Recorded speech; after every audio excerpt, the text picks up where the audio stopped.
Вече научно доказано, че нашите мисли и чувства са материя.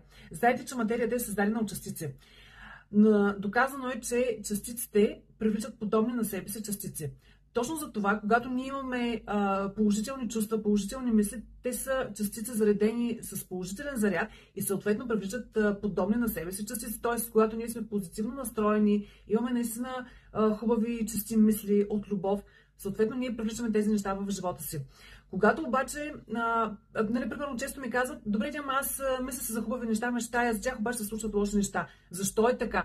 Защото когато ние искаме нещо, да, но ние го искаме от болка, от страх, от съмнение, не си вярваме, че го заслужаваме, тогава тези мисли, те не са с положителен заряд, те са с отрицателен заряд и съответно привличат още повече такива неща. Много често, когато искаме нещо, да, ние го искаме, наистина го искаме от сърце, но ние имаме страх по отношение на това нещо. Откъде идва този страх? Този страх може да идва от наш минал опит или пък от опита на някой наш близък. Нещо, което ние сме видяли, нещо, което ние сме преживели.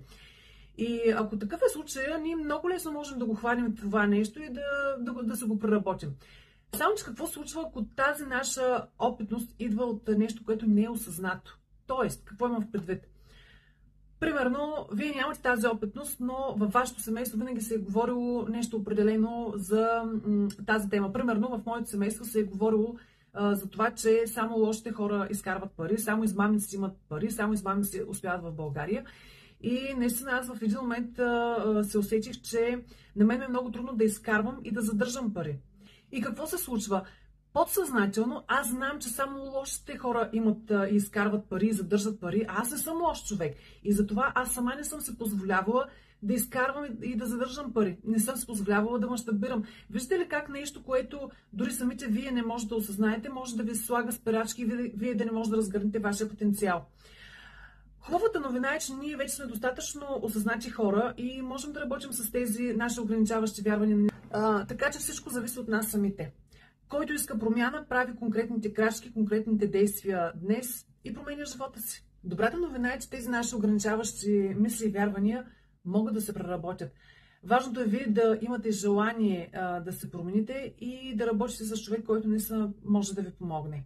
Ако вие имате нужда да преработите свои ограничаващи мисли и вярвания, ако имате нужда да намерите и да разгърнете вашия потенциал, може да се свържете с мен. Вече успях да помогна на много хора. Имам диплома по квантова психология и консултиране. Аз съм коуч и терапевт по личностно и бизнес развитие. Помогнах на самата себе си и на много хора около мен. Имам доказателства, че методите, по които работя, наистина дават резултати.